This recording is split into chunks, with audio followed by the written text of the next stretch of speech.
Also, a long-standing tradition is kept alive at Redbird Arena. I'm Nick Molinari, and I'll share the impact it has on the Twin Cities.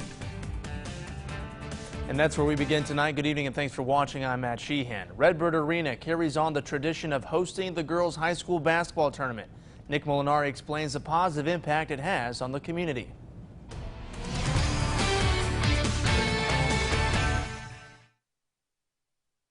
Not only is the girls' high school basketball tournament a tradition here at Redbird Arena, it also has many benefits to the local economy, bringing in thousands of people every year.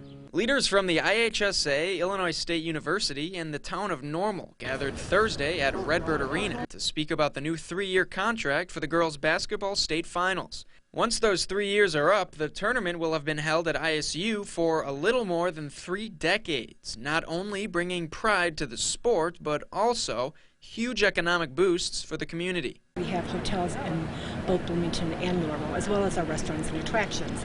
And they do a great job in welcoming the visitors. They actually put posters in the restaurants and the hotels so that everybody that walks into maybe a McDonald's will see that IHSA is here.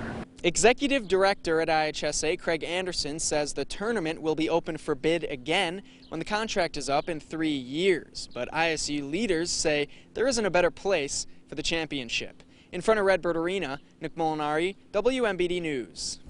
The Tazewell County coroner is identifying the man found dead in a drainage ditch yesterday. 34-year-old Kyle McMurtry's body was discovered yesterday afternoon. He was from Washington. The coroner says the cause of death is being withheld due to the ongoing investigation. And in a crime alert, Illinois State Police and Pekin Police are investigating an incident at Pekin Gun and Sporting Goods. Officers responded to this scene at Derby Street around 8 o'clock this morning. Police say a person drove through the front of the store in a car to break in. On scene, our crew saw shattered glass on the sidewalk in the mangled car in front of the store. The case is also still under investigation. And a Peoria man is behind bars tonight after police say he was caught on video shooting a gun outside a liquor store. 38-year-old OMAR Blakes was arrested by police near Farmington Road liquor store. According to police in the video, Blakes is seen firing several shots in the direction of a vehicle. He now faces multiple charges: aggravated unlawful use of a weapon and possession of a weapon by a felon. Tri-County officials today reporting 10 new COVID-19 cases, 4 of those here in Peoria County. Tazewell County reporting 6 new cases. Health officials today saying they are monitoring an outbreak at the Reflections Memory Care Facility in Washington. Yesterday, we reported a death related to that facility. At this point, 3 people there have died and 14 cases are being reported there. The state today reporting 55 new COVID-19 related deaths. Yesterday, there were 84 deaths in the state. The number of confirmed cases is up across the state. 593 new reported today. 546 reported yesterday. The recovery rate remains at 93%. The COVID-19 pandemic has already forced the cancellation of the Illinois State Fair. Now, organizers for the McLean County State Fair announcing this year's fair will not happen. It was originally scheduled for August 5th through the 9th. The Hog Wild 5K, scheduled for August 2nd, is still a go, and organizers of the fair are working with the health department to try to hold a limited junior livestock show. With 25 days to go, the Board of Directors with the Heart of Illinois Fair postponing the event. Officials say trying to have the summer staple while under COVID-19 restrictions would be, quote, unwise and impractical. The board opting for postponement instead of canceling, saying they're aiming to get even a scaled-down version to the Midway at Peoria's Expo Gardens. We hope really to get something out there later this year, and if not, we will plan bigger and better as much as we possibly can for 2021. The fair was originally planned for July 14th through the 18th. Officers and directors saying today a new date can be set later in the year.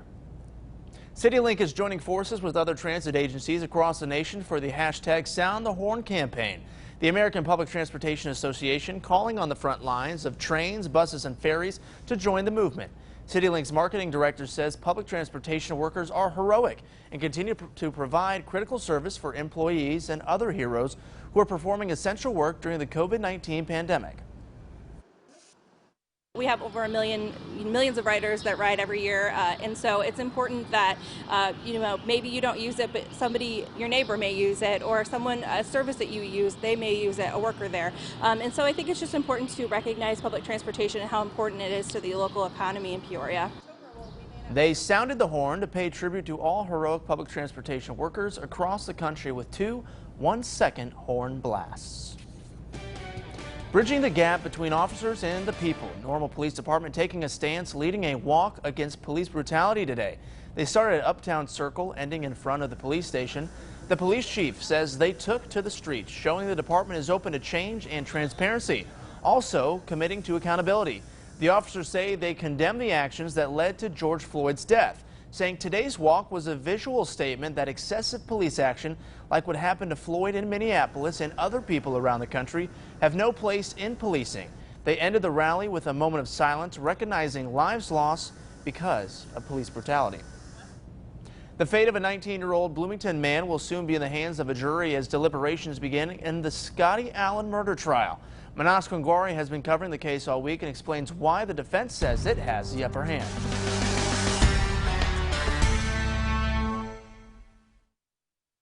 Both the defense and the state rested their case Thursday in the Scotty Allen murder trial. Friday, it will be left to the jurors to decide if 19-year-old Scotty Allen killed 25-year-old Juan Nash on April 2nd, 2019.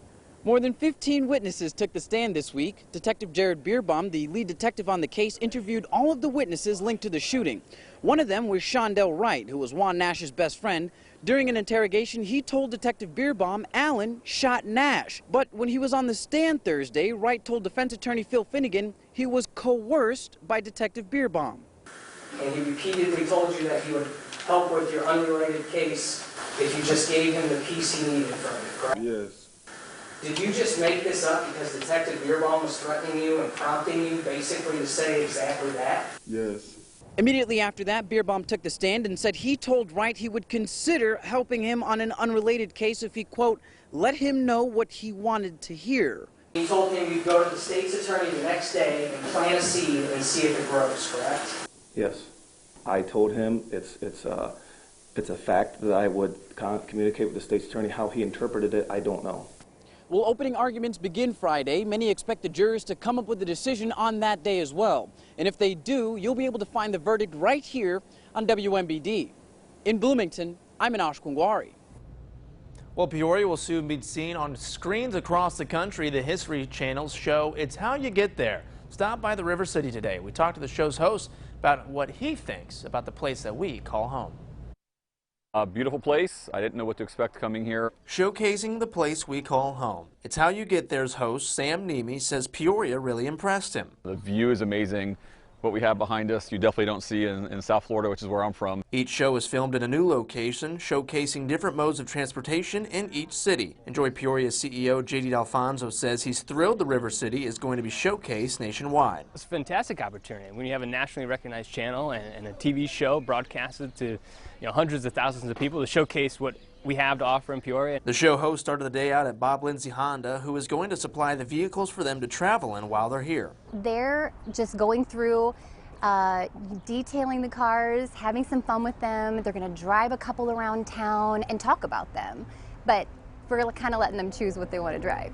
Sam Nemi says the show was put on hold due to COVID-19. He says hopefully this episode, which should air in September, will remind people of what we have here in Central Illinois. This is our first episode that we're filming back after the COVID, and I think that the people here, the locals, probably have forgotten what beauty they have in their environments that you don't have in other parts of the country. Nemi says they'll also stop by the Peoria Riverfront Museum, Spirit of Peoria, and Peoria International Airport.